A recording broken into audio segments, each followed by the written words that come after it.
Hello' বন্ধুসকল, আপোনালোকে নিশ্চয় এই কথা মন কৰিছে কি জানি আমি কাৰোবাক ফোন কৰিলে মহিলাৰ মাতত কৰোণাৰ কলাৰ টিউন এটা শুনিবলৈ পাওঁ। কিন্তু এই কলাৰ টিউনটোত মাত দিয়া মহিলাগৰাকীৰ নাম কি জানেনে? ভাৰতত টিভি চিৰিয়েল চাই ভাল নোপোৱা মহিলা নোলাবই কিজানি, নহয়নে? টিভি চিৰিয়েলৰ জনপ্ৰিয়তা ভাৰতত আকাশ চুম্বন কৰিছে আজিৰ দিনত। কিন্তু আপুনি জানেনে ভাৰতৰ প্ৰথম টিভি চিৰিয়েল বা ধাৰাবাহিকখনৰ নাম কি?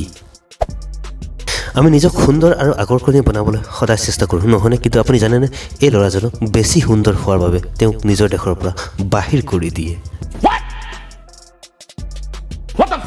আৰু আমাৰ ৯৯% মানুহেই ফেচবুক মাৰ্ক জুকাৰবাৰ্গে বনাইছে বুলি জানে, নহয়নে? কিন্তু আচলতে ফেচবুক বনাইছিল এজন আমেৰিকান ভাৰতীয়ই। কি সেই মানুহজনৰ নাম আপুনি জানেনে? যদি নাজানে এই ভিডিঅ'টো শেষলৈকে চাওক, এই সকলো কথা জানিম আজিৰ এই ভিডিঅ'টোত। নমস্কাৰ বন্ধুসকল, মই সীমান্ত নজনা কথা নামৰ চেনেলটোলৈ স্বাগতম, য'ত আমি জানো কিছু নজনা কথা। বন্ধুসকল, ভিডিঅ'টো আৰম্ভ কৰাৰ আগত আপোনালোকে যদি মোৰ চেনেলটো ছাবস্ক্ৰাইব কৰা নাই তেনেহ'লে ছাবস্ক্ৰাইব কৰি লওক। এনেধৰণৰ ভিডিঅ' সকলোতকৈ আগত পাব। আহক ভিডিঅ'টো আৰম্ভ কৰোঁ। আমাৰ দেশত কৰোণা প্ৰৱেশ কৰাৰ লগে লগে আমাৰ মোবাইলত প্ৰৱেশ কৰে কৰোণা কলাৰ টিউন। তাৰে ভিতৰত এগৰাকী মহিলাৰ মাতৰ এই কলাৰ টিউনটো বেছি ব্যৱহাৰ হয়। नोवल कोरोना वायरस को फैलने से रोका जा सकता है। खांसते या छींकते वक्त हमेशा अपने मुंह को रुमाल या टिश्यू से ढकें। हाथों को लगातार साबुन से धोएं। अपनी আপোনাৰ কিজানি এই কলাৰ টিউনটো শুনি শুনি আমনি লাগি যায় ন? ময়ো ইৰিটেট হৈ যাওঁ শুনি শুনি। কিন্তু বন্ধুসকল, চৰকাৰে আমাক কৰোণা মহামাৰীৰ পৰা বাচিবলৈ আৰু সজাগ হৈ থাকিবলৈ এই কাম কৰিছে। আমি চৰকাৰৰ এই কামক ছাপোৰ্ট কৰা দৰকাৰ নে কি কয়? বাৰু যি কি নহওক, এই কলাৰ টিউনটোত মাত দিয়া মহিলাগৰাকীৰ নাম কি জানেনে? এই মহিলাগৰাকীৰ নাম হ'ল জচলিন বাল্লা। তাই এগৰাকী ভইচ অভাৰ আৰ্টিষ্ট হয়। ভাৰতত টিভি চিৰিয়েল বা ধাৰাবাহিক নোচোৱা মহিলা নোলাবই কিজানি, নহয়নে? বৰ্তমান ভাৰতত টিভি চিৰিয়েলৰ জনপ্ৰিয়তা ইমান বাঢ়িছে যে মাত্ৰ মহিলাই নহয় বহু পুৰুষে এই চিৰিয়েল চাই ভাল পায় নে কি কয়? কিন্তু আপুনি জানেনে ভাৰতৰ প্ৰথম ধাৰাবাহিক বা চিৰিয়েলখনৰ নাম কি? ভাৰতৰ প্ৰথম ধাৰাবাহিকখনৰ নাম হ'ল হামলোক। এই ধাৰাবাহিকখন ৭ জুলাই ১৯৮৪ চনৰ পৰা নেশ্যনেল চেনেল দূৰদৰ্শনত প্ৰচাৰ হয়। এই ধাৰাবাহিকখনত ৮০ দশকৰ মধ্যবৰ্গীয় পৰিয়ালৰ দৈনন্দিন সংঘৰ্ষ আৰু আকাংক্ষাৰ কাহিনী প্ৰদৰ্শন কৰে।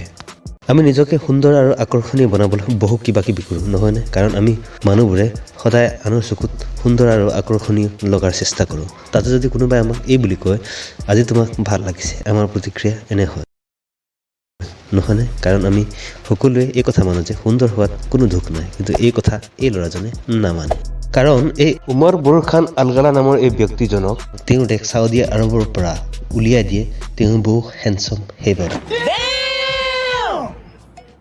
আৰু সেই দেশৰ প্ৰশাসনে তেওঁক দেশৰ পৰা উলিয়াই দিয়া কাৰণ এই বুলি জনায় যে তেওঁ বহুত হেণ্ডছম বা সুন্দৰ, সেইবাবে তেওঁক দেখি মহিলাসকলৰ মন চঞ্চল হ'ব পাৰে। সেইবাবে তেওঁক চাউদি আৰবত থাকিবলৈ দিয়া অনুচিত। আচৰিত কি বুলি কওঁ, মোৰ ভাষা নাইকিয়া হৈ গৈছে। অৱশ্যে এই কথা শুনি মোৰ মনলৈ মাত্ৰ এটা কথাই আহিছে, कौन है ये लोग? कहां से आते हैं?